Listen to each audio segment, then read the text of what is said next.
Olá, sejam todos bem-vindos a mais uma edição do programa Ponto de Vista, o nosso espaço para falarmos sobre saúde aqui na tela da TV Assembleia. Ainda estamos em outubro, quando é celebrada talvez a campanha de conscientização da área de saúde mais consagrada, talvez até a pioneira, o Outubro Rosa, quando o poder público e diversas instituições se empenham ainda mais na conscientização acerca da importância do diagnóstico precoce do câncer de mama. E não apenas isso, também fazem até mutirões e outras iniciativas que de alguma maneira contribuem para a identificação daqueles casos existentes e, de forma consequentemente também, acabam contribuindo aí para melhorar o tratamento e aumentar as chances de vitória sobre a doença. A melhora também da qualidade de vida acaba sendo embutida nesse pacote, se é que podemos dizer assim. E hoje eu tenho o prazer de receber aqui a Iuly Pereira, que é técnica de saúde da mulher da Secretaria de Saúde do Estado. Muito obrigado pela sua presença, viu?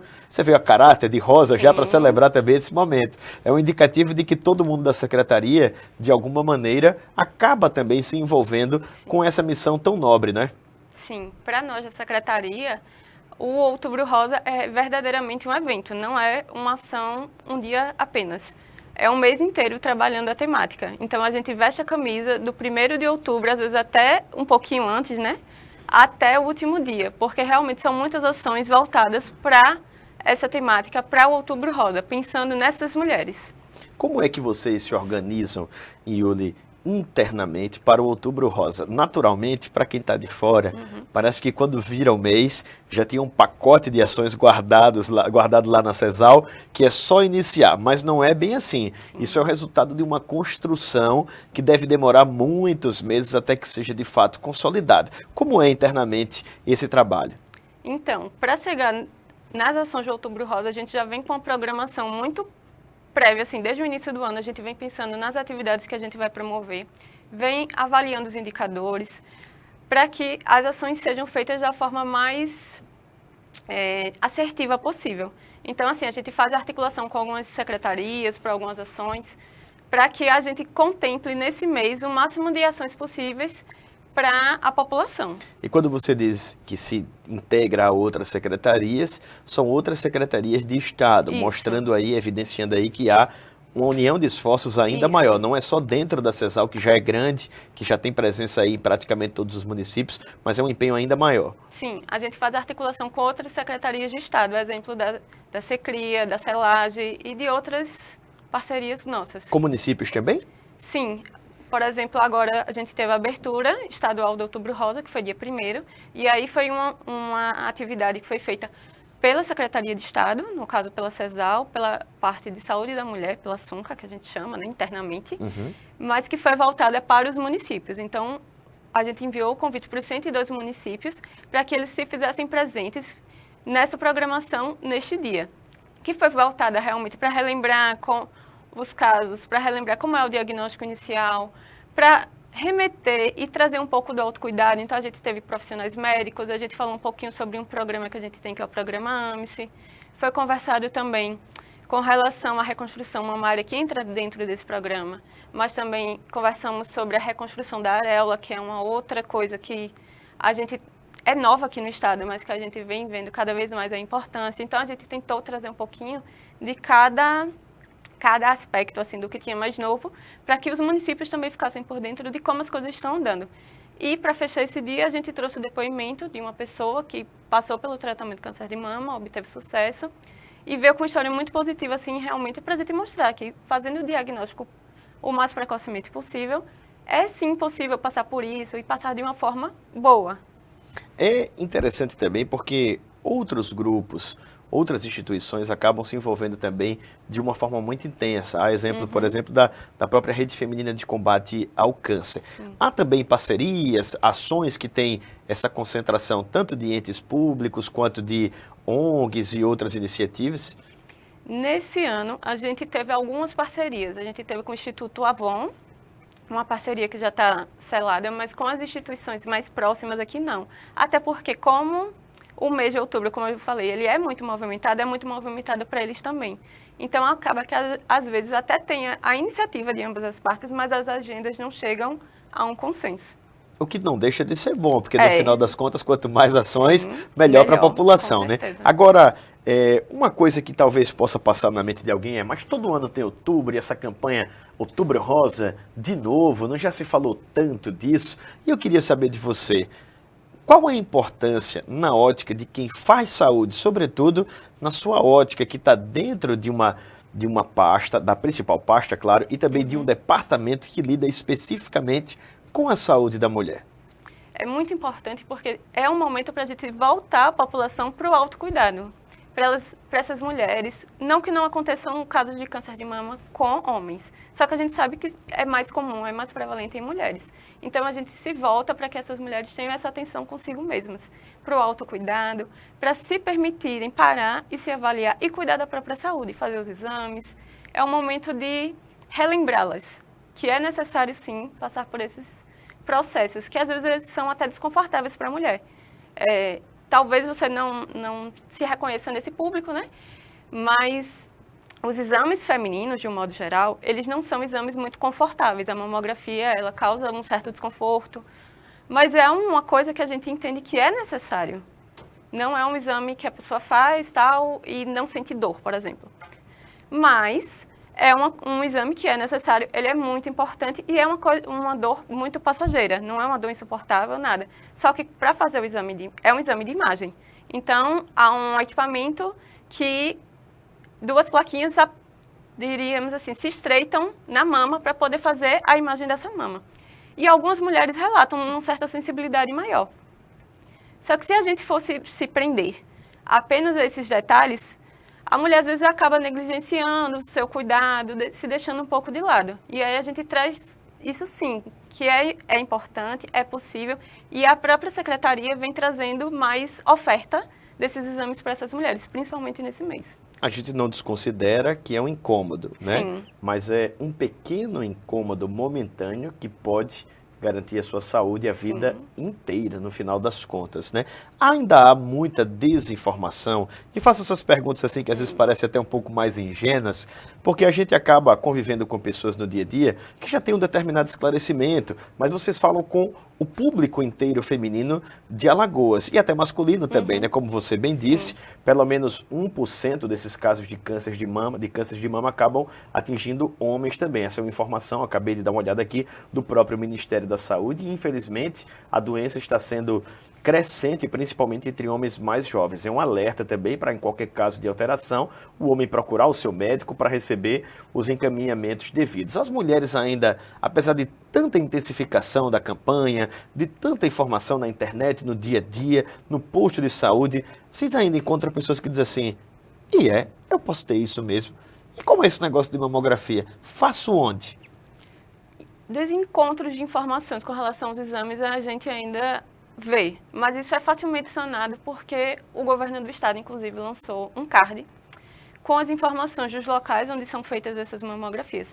Atualmente no estado a gente tem o Hospital da Mulher, que dispõe mamografias, o Hospital Regional do Norte, o Hospital Regional do Alto Sertão e o CEDIM, que são locais que realizam essas mamografias com encaminhamento médico, mas isso é uma coisa que é amplamente difundida na rede de atenção básica. Basta a mulher procurar, sair com encaminhamento e procurar os serviços. O CEDIM é feito por regulação. Mas o Hospital da Mulher, por exemplo, ela vai, no determinado dia, entrega o encaminhamento e já realiza o exame. Hoje em dia é fácil fazer esse exame ou ainda existe uma certa dificuldade de acesso? E quando eu falo isso é em Alagoas, como um todo, na rede pública, claro. Então, falando mais para quem está em Maceió, eu acredito que o acesso seja mais fácil. Falando de território mesmo, quem está em um local mais distante não é que não tem acesso, mas geralmente essas pessoas não buscam tanto essa informação. Mas, como eu falei, uma das alternativas, graças a Deus, teve essa entrega do governo do estado, foi o Hospital do Alto Sertão, que era uma dificuldade que a gente tinha em outros no passado, de que essas pessoas que estavam mais distantes da capital, elas não tinham acesso tão facilitado a certos exames, certos procedimentos. E agora, com esses hospitais, isso ficou mais descentralizado da capital. Então, sim, hoje em dia há uma facilidade maior. onde, por exemplo, a gente consegue, você já citou aí um dos lugares, né, um dos locais, mas nos demais pontos do estado, onde é que a gente encontra esse serviço sendo oferecido já dentro dessa proposta extremamente assertiva de descentralização, que não obriga a pessoa que está lá no sertão, por exemplo, a via capital, ou quem está na zona da mata ter que ir a algum outro lugar distante, mas aproxima o serviço do povo? Na região do Sertão tem o Hospital Regional do Alto Sertão. Na região da Zona da Mata tem o Hospital Regional da Zona da Mata. Aqui em Maceió tem o CEDIM, que também pega de outras localidades próximas, e o Hospital da Mulher. Então dá para tranquilamente ser atendido sem tanto deslocamento, sem tanto desconforto, e a gente pode achar que isso é algo simples, mas como você bem disse, não é. E no final das contas, acaba se eliminando uma barreira da desculpa, da negligência, e fomentando essa aproximação do serviço de saúde à população, né? Nesse mês em particular, você já adiantou algumas ações que foram realizadas, né? Principalmente aí na semana inaugural da campanha. O que ainda está definido já como estratégia da CESAL para o restante desse mês, quem sabe até para a continuidade a partir do Outubro Rosa? Uma das ações que a gente está fazendo mais específica, trazendo pela ordem cronológica, nós temos algumas ações voltadas para as mulheres privadas de liberdade, para uma oferta de mamografia para elas, que já vão ocorrer por esses dias também. Nós estamos, ao longo do mês, realizando diversas capacitações para públicos variados, entre secretarias, do próprio colaboradores das próprias secretarias do governo, outros órgãos. Então, assim, a nossa agenda está bem cheia.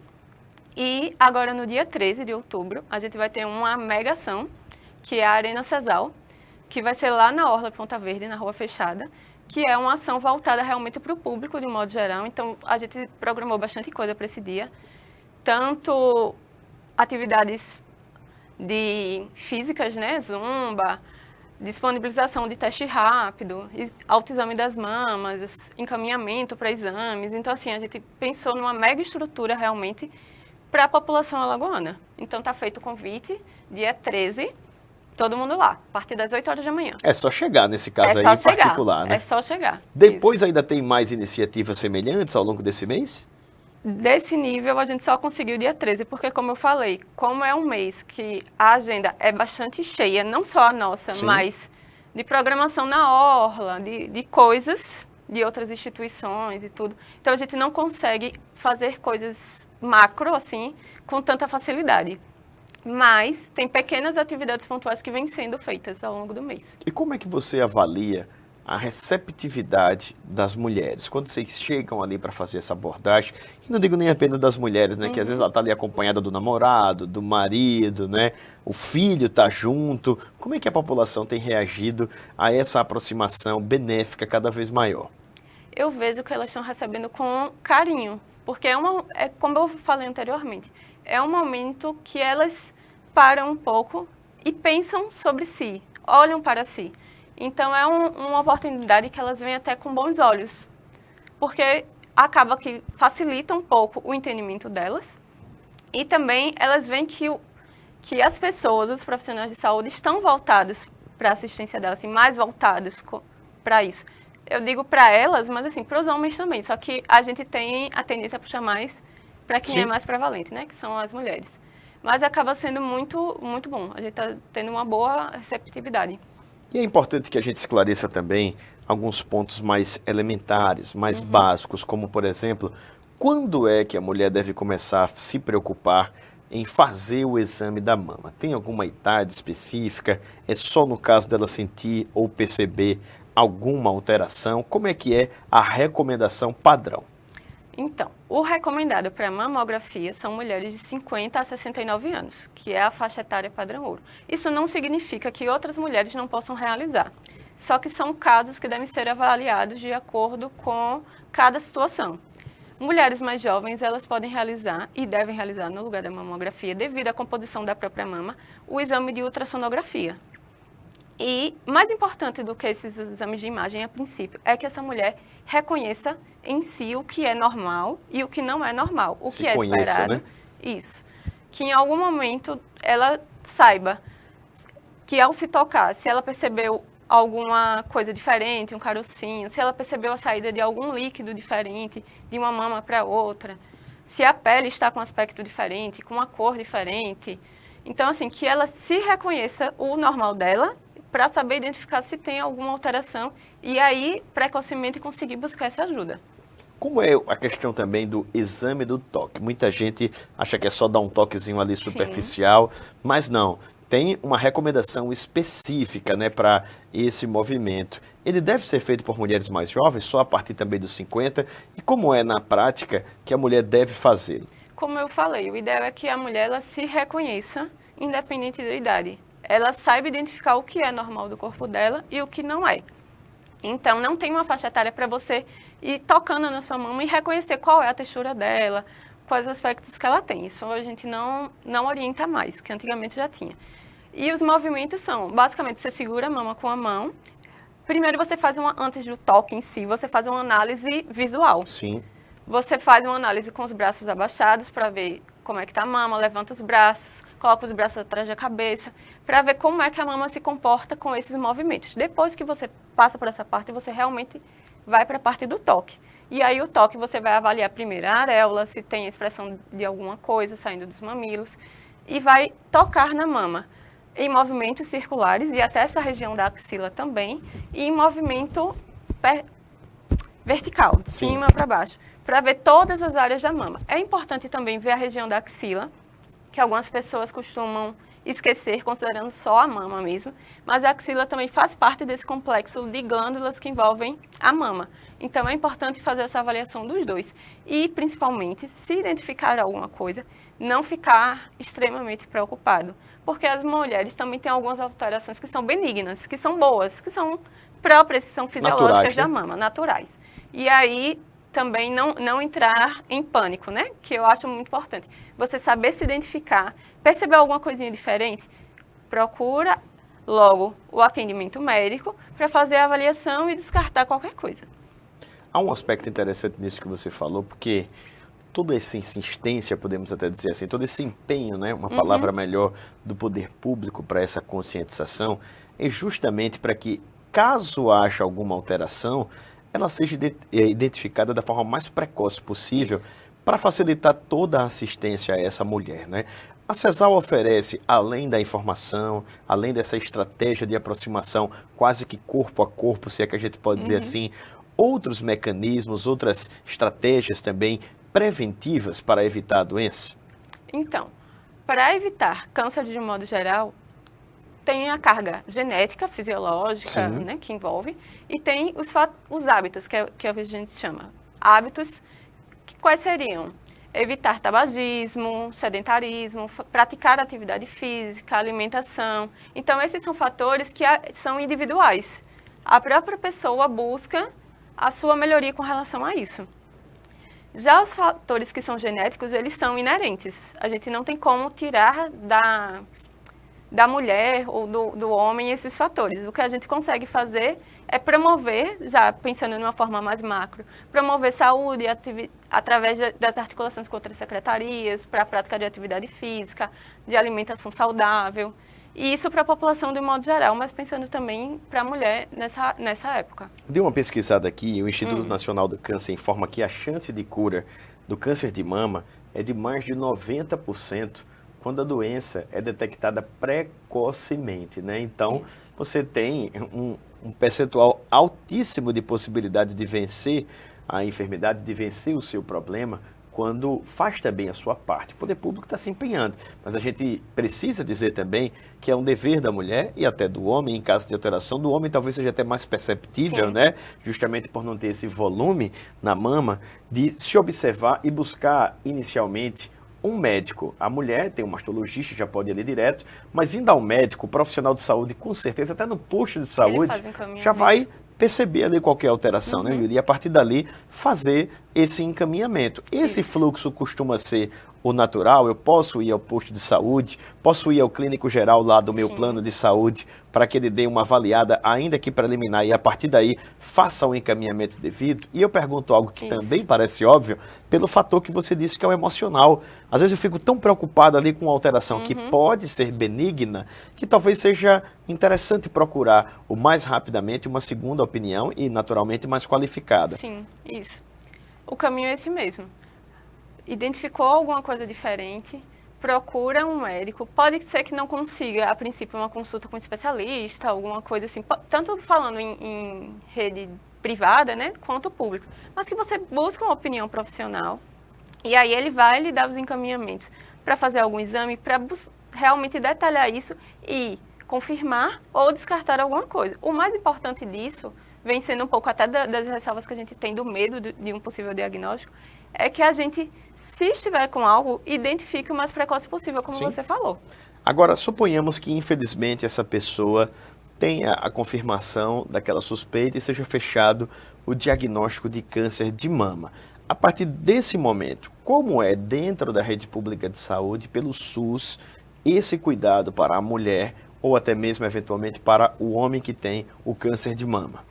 E aí, quando tem a confirmação, ela entra pela rede de oncologia do Estado e faz todo o tratamento garantido pelo SUS. Funciona. O que tem mais específico, que eu estava até falando com você, de uma ação que é voltada para dentro da Secretaria dessa parte de saúde da mulher, é a reconstrução mamária com o programa AMSE, que ele é um programa que ele já foi mais ativo, Sim. mas ele ainda não está completamente na sua atividade com força total, mas é um programa que ele é lindo. Ele é voltado para a reconstrução das mamas dessas mulheres que foram acometidas com câncer de mama, e aí essas mulheres que foram acometidas fizeram tratamento e passaram por uma mastectomia, ou seja, elas retiraram Sim. a mama, e aí esse programa veio para devolver não só autoestima, porque isso vai além de estética. São muitas questões que envolvem essa problemática para uma mulher. E aí, esse programa veio justamente com o que há de melhor para que essas mulheres tenham qualidade de vida como se fosse o fechamento de um ciclo. Do diagnóstico, tratamento, mas quando você faz uma cirurgia desse porte, você não fica da mesma forma. É o relato que a gente mais escuta. Você não passa do mesmo modo. Você não fica do mesmo modo. É importante até dizer que fisicamente é um tanto quanto óbvio que já há essa alteração, Sim. né? Porque, de alguma maneira também, a mama é um símbolo feminino, né? A mulher que é mãe amamenta, né? Tem nesse primeiro momento essa satisfação que só as mulheres têm naturalmente. Há também a própria estética feminina, né? A roupa é projetada para acomodar bem. E no final das contas, não deixa de ser uma perda traumatizante que mexe também muito com a autoestima e, consequentemente, com o emocional. Por isso, psicológico não é? altera Exatamente. As questões psicológicas correlatas também acabam abatendo de alguma maneira aquela mulher, e essa cirurgia é garantida por lei, inclusive, justamente para dar esse impulso na autoestima da mulher e favorecer a continuidade da vida ou até mesmo do tratamento, se assim for necessário, né? Aí esse programa, ele já vem acontecendo há alguns anos e a porta de entrada dele antes era através das ONGs. E agora ele está passando por uma reformulação para que a porta de entrada realmente seja via os setores de oncologia, digamos assim. E aí ele está nesse processo, mas é um processo que ele tem muito a agregar, esse programa ele tem muito a agregar para essas mulheres e para o Estado, de um modo geral, assim.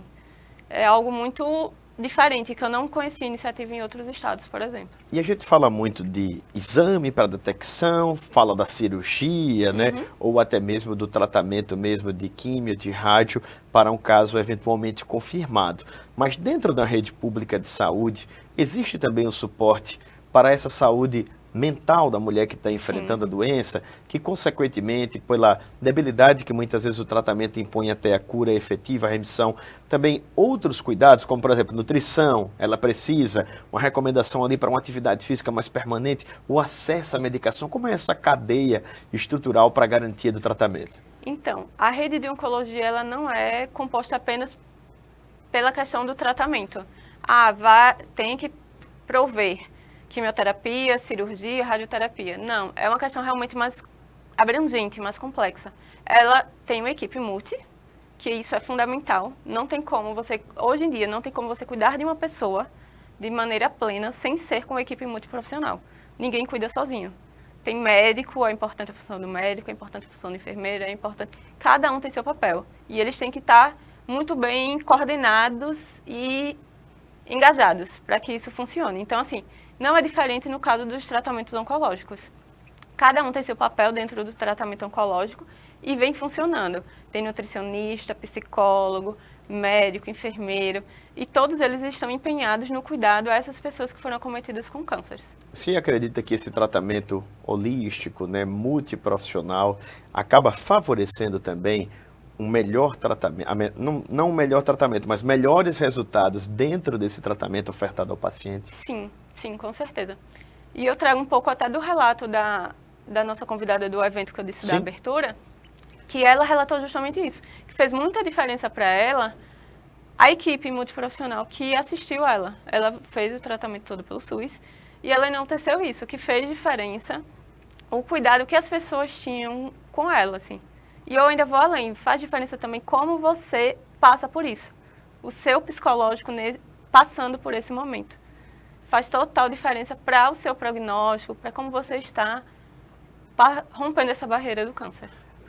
Você falou uma palavra aí que me remeteu à pergunta que iria fazer, a barreira, né? Ainda há um certo tabu em falar de determinadas doenças, né, que foram por anos estigmatizadas, mas que, graças a Deus, esse preconceito está sendo deixado de lado e esse medo, esse tabu também quebrado. A exemplo, não somente do câncer, mas da AIDS e de algumas outras doenças que, quando a gente falava, parecia uma sentença de morte. A família, muitas vezes, acaba não tendo essa sensibilidade, né, para chegar junto, para conversar, para perguntar como a mãe, como a esposa, como a filha, ou até eventualmente como o marido, o namorado ali, o colega pode estar também enfrentando a doença. É importante esse apoio social, sobretudo daqueles que estão dentro dessa possível rede de apoio mais próxima? Sim, com certeza. Como eu falei, o aspecto psicológico influencia muito nesse tratamento para essa pessoa. Então, as relações que ela tem, tudo influencia no tratamento. Falamos aqui de muitas coisas boas. Agora eu queria ver se você conseguia, estamos chegando aqui perto da conclusão da nossa meia hora de bate-papo. Quais os principais avanços? Você citou alguns, como por exemplo, a descentralização de serviço, que agora são ofertados também nos grandes hospitais aqui estaduais. Mas quais os principais avanços na sua análise? O que é que ainda deve vir? E também quais os principais desafios que vocês ainda encontram nesse cuidado particular? Avanços sempre são necessários, né? Eu consigo pensar em muitas coisas que poderiam melhorar, porque se a gente pensa que uma coisa tá boa e fica só pensando nesse aspecto, tá bom, não deve melhorar, para mim não funciona. Eu acho que a gente pode ter algumas iniciativas que a gente pode pegar como ideia de governos,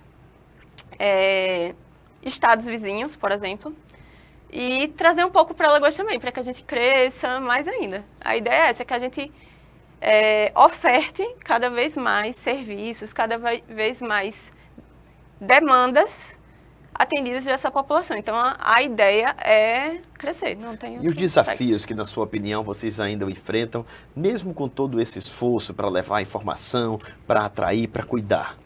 A gente ainda tem um certo atraso assim, com relação às notificações. O lançamento, vamos chamar assim, nos sistemas, dessas mamografias, desses exames de imagem, sabe? Eu digo isso enquanto área técnica, né? Que a gente acompanha os meses. A gente acompanha o serviço que eles vêm fazendo na ponta. Quando você fala eles, são os municípios, são os hospitais? São as instituições de saúde de um modo geral, sim. Tem algumas coisas que eles devem alimentar e, às vezes, há um certo delay, digamos assim. E esse retardo compromete, né? Porque, no final das contas, essa informação é o que, de alguma maneira, vai balizar as ações posteriores, né? Isso. Não é que eles não façam, mas que, às vezes... E pode até ser um delay que não seja realmente, assim, das instituições mais locais, né? Mais de ponta. Mas há um certo delay dos sistemas do Ministério da Saúde, de modo geral, para que a gente tenha acesso em tempo real. Então, isso poderia ser Otimizado. Otimizado, sim. Tá aí, portanto, o recado da Yuli Pereira, né, que é assessora técnica de saúde da mulher da Secretaria de Saúde do Estado, com quem eu conversei agora sobre as principais ações que estão sendo desenvolvidas pela CESAL em alusão ao Outubro Rosa, nesse mês especial, essa campanha de conscientização sobre a importância da prevenção, do diagnóstico precoce do câncer de mama e, claro, do tratamento imediato num eventual caso de detecção, de confirmação da doença. E para mais informações, você deve procurar a Secretaria. Os principais pontos, né, para a realização de exames, de busca de informação, ela informou aqui, estão espalhados por todo o estado. Então não tem desculpa, fala sobre isso, procura seu médico, não deixa de fazer o autoexame. Ah, mas eu não sei como é que faz. Procura a secretaria, procura o posto de saúde, a informação está tão acessível, democrática, né? E no final das contas, só nós podemos cuidar da nossa saúde. O poder público oferta o serviço, mas a gente é que tem que fazer esse compromisso individual, firmar esse compromisso individual de se cuidar e aí sim buscar o apoio necessário no ente público. A gente lembra, caso você esteja nos vendo na tela da TV Assembleia, que esse conteúdo é disponibilizado também no nosso canal no YouTube. É só colocar lá na ferramenta de busca, na lupinha, TV Assembleia Alagoas, tem uma playlist específica do nosso programa com outros bate-papos também sobre saúde, área essencial para a nossa existência. Muito obrigado pela sua companhia e, se Deus quiser, em breve estaremos de volta. Até lá!